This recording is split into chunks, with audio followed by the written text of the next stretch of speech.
আসসালামু আলাইকুম রহমতুল্লাহ ওবরাকাত। 4 নম্বর প্রশ্ন বলছেন, আমার ইসলামী ব্যাংকে নর্মাল অ্যাকাউন্ট আছে, আমি 1.5 বছর ধরে টাকা পাঠিয়েছি। কিছুদিন আগে কিছু টাকা পাঠিয়েছি, ফোন করে টোটাল ব্যালেন্স জানতে চাইলে দেখি 7-8 হাজার টাকা বেশি। এই বেশি টাকাটা কি আমার জন্য হালাল হবে?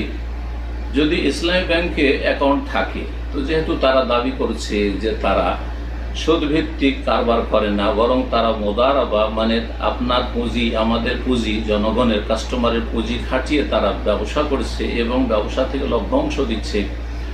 আর তারা নিশ্চিত বলে না যে এত পার্সেন্টেজ আমরা বাৎসরিক বা মান্থলি দেব, বরং আমরা লাভ লসের শরিক, আপনারা লভ্যাংশ থেকে আপনাদেরকে দিচ্ছি। সুতরাং জায়েজ, সেটা যদি আপনি খান তো জায়েজ।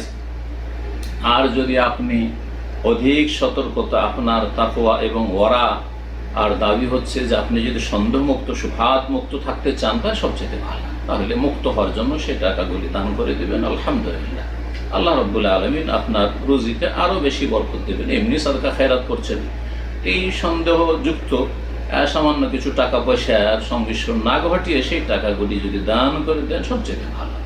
তবে সেটা অবশ্য করব না, কারণ তারা বলছে যে আমরা ইসলামী ব্যাংক এবং ইসলামী কারবার করছি। যদি তাদের কথাই নয় ছয় থাকে তো তারা রবের সামনে জবাবদিহি করবে, তবে আপনাকেও সতর্ক থাকতে হবে।